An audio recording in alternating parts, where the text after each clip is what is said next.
Gelato looks delicious, Rune. It does? Well, it tastes pretty delicious too, and it's cool to the touch too. Oh, and it's red. Does the color affect the flavor? Milady, Rune, why are you both spoiling your appetites before supper? Gosh, you don't even know how to eat properly, bitches. They were enjoying a pair of popsicles they procured from a vendor we encountered on our way down a stone-paved street. With a few gals to spare, Selphine bought herself a custard popsicle and Rune a strawberry poopsicle. Because we're hungry now, Ritona! Indeed, milady. I just hope there are places to eat around here. Now that you're done snacking, let us locate a real restaurant. Good call, I'm stopping for real food! What did you two have in mind? That place that serves something piping hot and cooked! Well, if that's your early preference, then... Rune is still a mystery to me. What's more mysterious is that I've become relaxed around her. It's uncharacteristic of me, even. We've spent the whole day with her, but I still haven't detected even the slightest trace of malice from her. Ugh! I dropped my popsicle. Fuck! Ugh. Is this suspicious clumsiness of hers all just an act? I don't want to believe it. I don't want to even think anybody would ever go that far. Look, I still don't trust her. There was the Yandere eyes. I saw them. But I couldn't help it. Is everything okay, Mr. Tony? You look troubled. Oh, it's nothing, but forgive me. Forgive you? What's there to forgive, Mr. Ritona? What? Oh my god. Why, good evening, ladies. A solicitor cut our conversation short with his greeting. There's a great discount going on all week down at Evil's Tavern. Stop by and get the grub on the go. Evil's Tavern, eh? Yeah, but Evil's Tavern is located near the edge of the city and has always been a local favorite here in Cadia. A tavern? If memory serves, that's an antiquated term for lounge. Bloody hell, Ritona, you're such a particle. Well, if I recall correctly during my studies, a tavern is where humans, Homo sapiens, go to the particular location to procure drinks that may or may not be alcoholic in nature. You couldn't see it, but I'm like rubbing my finger against my nose like I'm wearing a pair of glasses in. That's right, Missy. We've got a brand new brew to boot. We've got a promotion on to celebrate 30% off everything on the menu. Did you hear that, Ritona? 30% off everything! 30! They probably like bumped up the prices really high, so 30 was like the normal. That's an alluring incentive. Why the hell not? Why the hell not? If anything's on sale, I say buy it. That might not be good advice. I never thought I'd hear Selphine's voice reach a volume over the prospect of practicing frugality. Frugal? Yeah, I'm saying that right. While it's maybe enticing to leap on that, it's not a prerogative. I've never even seen that one before. That's how funds remain whole. We wouldn't be able to afford a single sediment stone in any case, so we would at least like to treat you to a more reputable establishment, Rune. That's awful kind of you, Mr. Thunder. I guess we could go somewhere else. If you ladies ever change your mind, please take this. The solicitor handed Rune a scrap of pooper. For those beautiful ladies out there, present this to your server to receive an additional 20% off everything on the menu. So a whole 50% off everything? My god. Let's go to the tavern! But milady, we cannot comprise quality over cost, even if everything is 50% off. How could Selphine ever contemplate the joy of the cheap eats when she only knew the finest things growing up? The food may be foreign, but I don't remember you ever acting this excited when you were younger, milady. Wow, Ritona, you sound like a mother when you say stuff like that. Let's go to the tavern! Miss Selphine sounds like she's dying to get going. Would you at least like to check out the establishment before deciding? I can take you to there. I suppose a peek wouldn't hurt. I'm tired of trying to figure out the cause of Selphine's excitement anyways. Whatever can help her mind off Rughzenhaide is welcome to me. Man, we didn't go anywhere. Rune led us down a narrow road to a street lined with dark, dilapidated and dreary buildings. I don't know why I skipped a light. So. It was a far cry from the clean central district we traversed earlier. The shadows around every corner provided effective cover for opportunistic thieves. I wouldn't want to enter any alleyways or narrow roads along the street. I couldn't help but shake this feeling of danger in this damp and unsettling atmosphere. Wow, this part of that show feels pretty interesting, Rune. I'll say, Miss Selphine. It's got a dumb personality, that's for sure. We proceed to walk out ahead of us. Milady, are you absolutely certain that you want to have supper in a tavern on this seedy of a street? What's seedy about it? What isn't seedy? Don't you feel the danger that's lurking around every corner and alleyway? I had no idea that you felt that way, Ritona. Personally, so long as I'm with you, I got nothing to fear.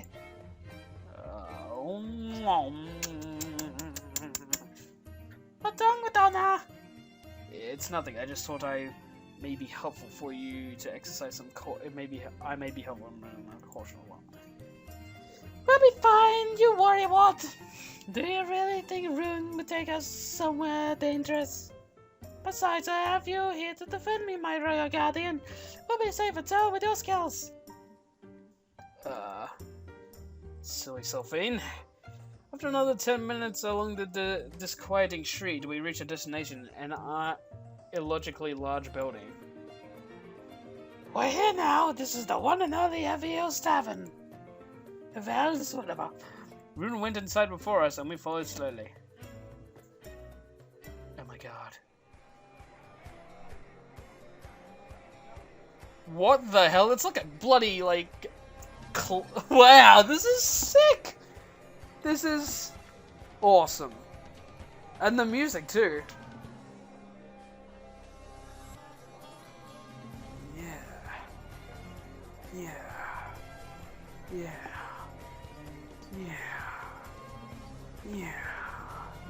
Yeah, okay, I'm sorry, I've got to stop.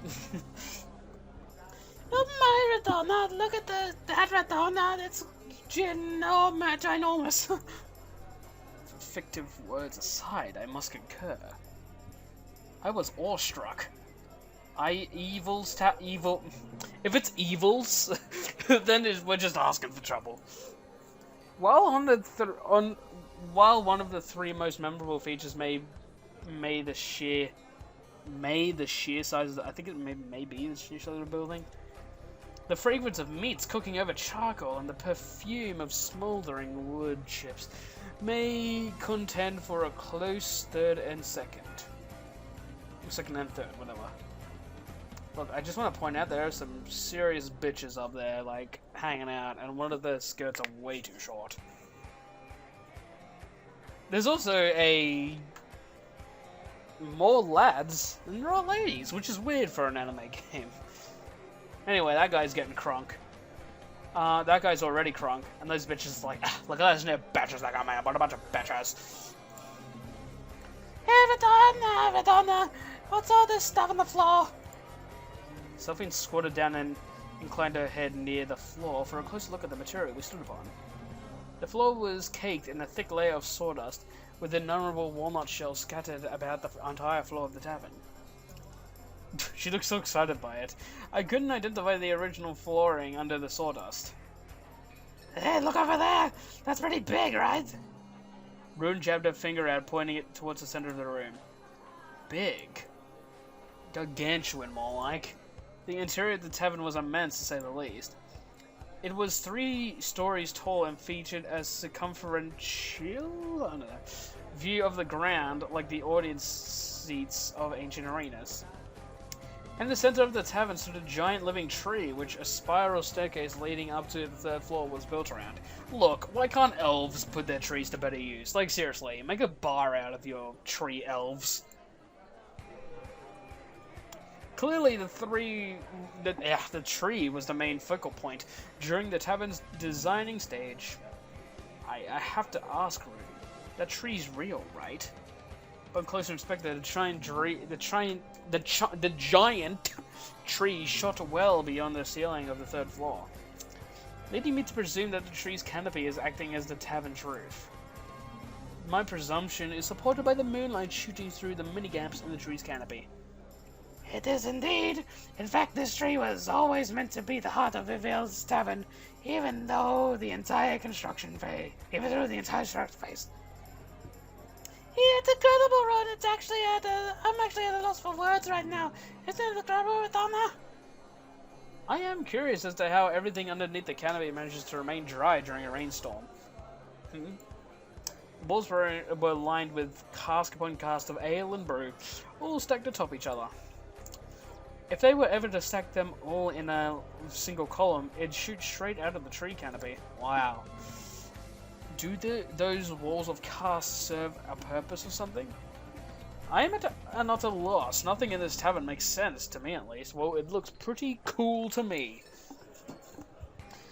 You could say that it's one of Cadia's main attractions. Those casks aren't just for decoration, they're here to be filled and sold.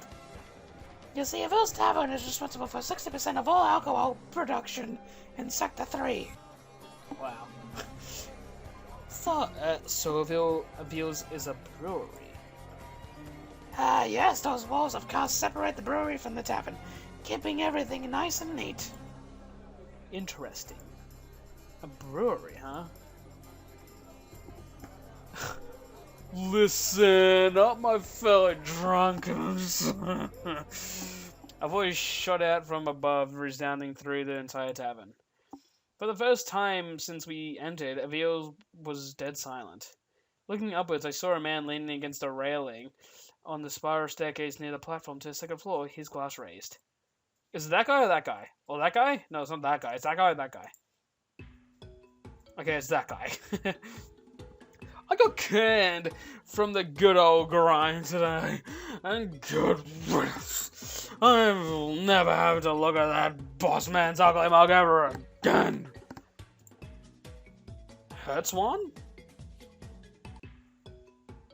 I assume this is the same man.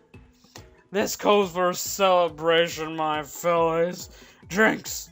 Drinks all around. Good old Hurts one's gonna put a drink in all of your glasses. The joyous commotion that filled the room following the gentleman's offer was unbearably loud. Instigator. Wait a second, ain't the boss man he's talking about his old man? That's my old man, alright, and boy does he have one ugly mug. Other man. Oh, how many times has this been now, Hurts one? I bet 100 gallows that you're gonna go running home tomorrow or the day after. Bite me, buddy.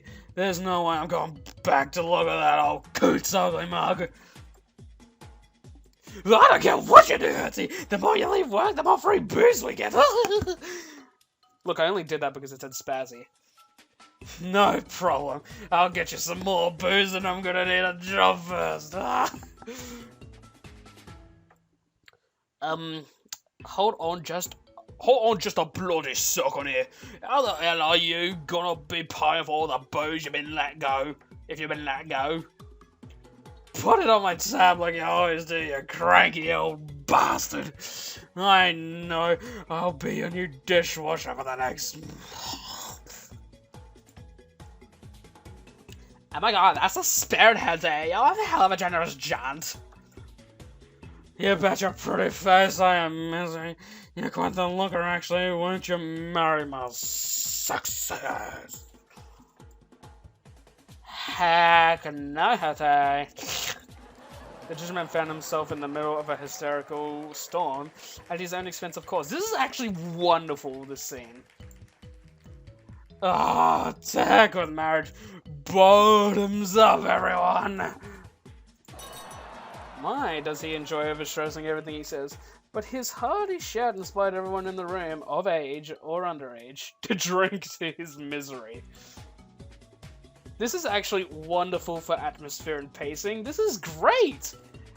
Like, it's not like a weird sort of bar scene, it's like a realistic sort of bar scene. And it's beautiful. Yeah, if it was tavern, really is overwhelming. I did mention that before, didn't I? The crowd here can be a little restless, so if this sort of restaurant doesn't sit well with you two, then... Selphine looks real happy about this. Agreed. I'm already accustomed to the hustle and bustle of this tavern, but I don't know how receptive Selphine is to this display of crassness. Well, I think I do. I'd rather be on the safe side and find a quieter place to eat. I Hmm? love it! You do? Uh-oh. Selphine's got that particular sparkle in her eyes again. Ritona, can we please eat here? I love how unique and fun the people of this tavern are. But my lady, if anything were to happen to you here, Wait there, Mr. Waiter, could you please get a table for 3? Selphine was ushered off by a waiter in the blink of an eye. Ritona's just like, oh shit. Sure thing, Missy. I got my hands full at the moment, so feel free to seat yourself at an open table or something. Okay, Mr. Wee! Milady, wait, milady. Oh, wait, so we're gonna eat here then? Are you sure, Miss Selphine? Oh, we're eating here. Absolutely! Ritona's just giving up, like, fuck it. Good grief. The royals of Rughzenhaide always had a thing for lively parties. They were renowned for it, in fact. A moment, milady. If anything happens to you while we're here, what would you have me do? I urgently whispered my concern into Selphine's ear. We'll be fine there, Ritona. I mean, who would ever want to wreck a mood as merry as this? Anyone could ruin the mood. You know me, Ritona. I love cheery crowds and festive atmospheres. Just relax. King Valar's rosy red apple doesn't fall very far from the royal tree. He didn't enjoy distinguishing himself from the people he ruled over either. He didn't? He didn't.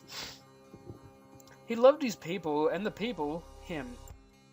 King Valar's love was always evident. He constantly acted and appeared affectionate towards his people. That's a good king. However genuine King Valar's feelings were, it may have very well been a face he wore in public. Royalty must always stand atop a pedestal hoisted by their ever loyal and loving subjects. The leader of a kingdom is no different. Yeah, royalty, well, I think I said that. Without a charismatic leader to guide them, Rughzenhaide may never have lasted as long as it did.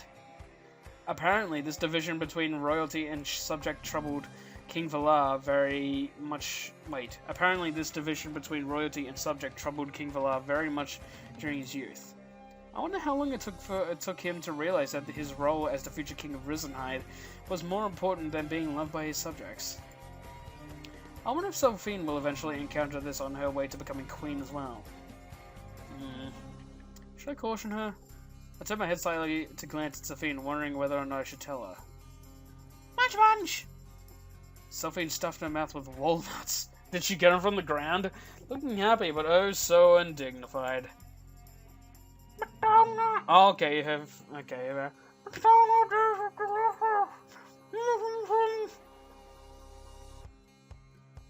oh. Okay, so give me a translation, but I'm just gonna stick with my normal one because I think I'm a pretty good one. Stop spoiling your appetite on those complimentary walnuts. A hamster! She's behaving like a hamster! But how could she be enjoying plain, unsalted walnuts? Munch, munch! I don't think I've ever seen her appear so pleased, though.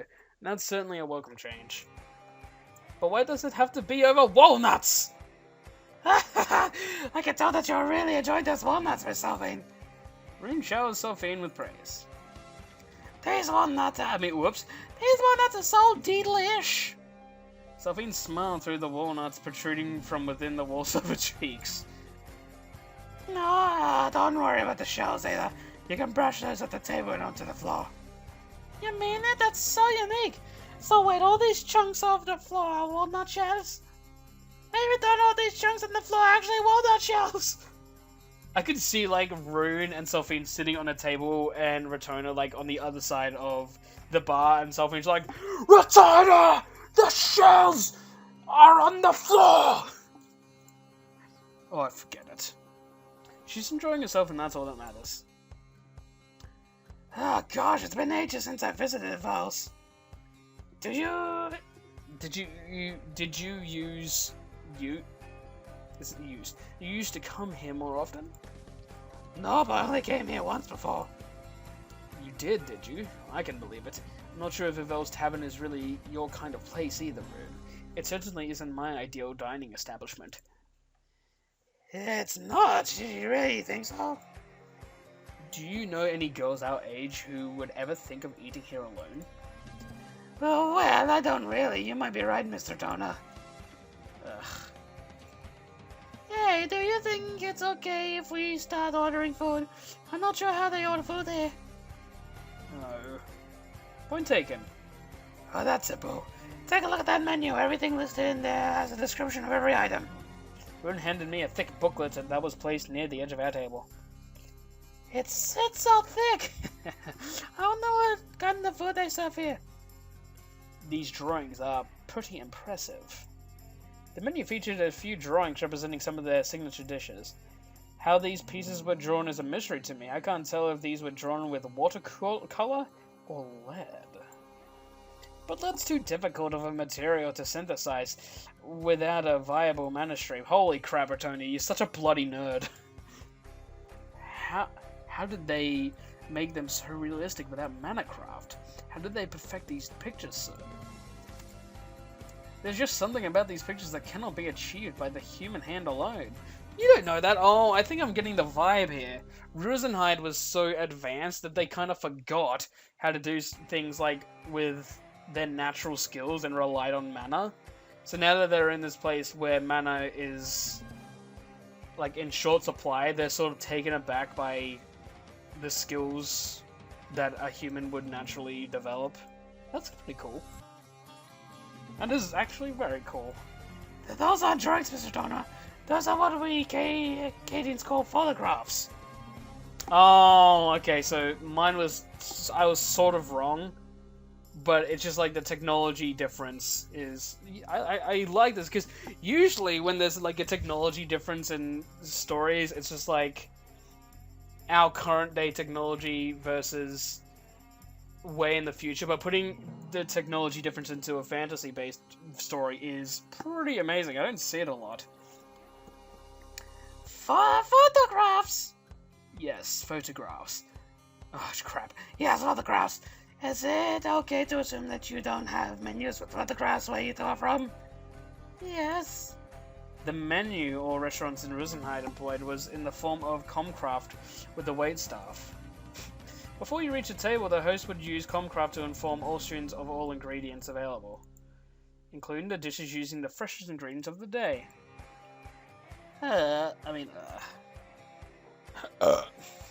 This menu isn't optimized for instantaneous comprehension. I suppose this is what the people of the Outer Pole do without the convenience of mana. So yeah. We have something similar to this where we're from. Most of the restaurants have their menus window leading into the kitchen. That's how it used to be, therefore the advent of comcraft. Before the advent of comcraft. That was before my time, though. Wow. Wow. The subtle difference between our cultures is pretty interesting. So your restaurants use signboards instead of these menus, huh? I suppose so. I guess it's a cultural difference. I suppose I'd better see what looks appetizing then. What? The hairs on my neck stood from the uncomfortable aura emanating from the seat to my left. When did such a serious scowl creep up over her face? Her eyes are entirely fixed on the menu in her hands, but why the scowl? By Virag. I don't even know what that is. I understand now. I've seen that exact stare before, but from King Valar. Those all-seeing, all-knowing, soul-piercing eyes of the royals in Rughzenhaide. Has she finally awoken to the path down manakravte?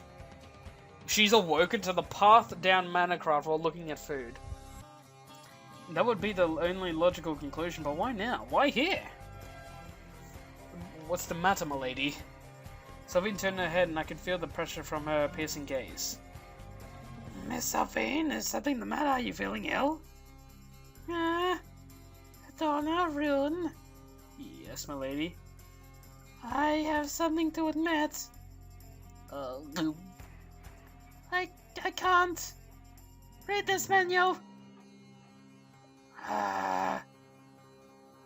That was the other logical conclusion I didn't bother to consider. She doesn't know how to read? She's literate? Oh, Selphine, you're such a bloody dumbass. We've relied countlessly on Rune to be able to get around town, but it's obvious that we forget about our illiteracy in the script of Cadia. Wait, so they both don't know how to read? Our Atem only translates spoken languages. It doesn't extend to written communication. Miss Selphine. Wait, I don't get it. Yes? If you had a question about the menu, I could have read it out loud for you, okay? So there's no need for that scary scowl again. Okay, take it, Ron. I don't think Selphine's even aware of the impression her scary tale left on Rune. She's crying. Tears are running down her flushed, pallid features.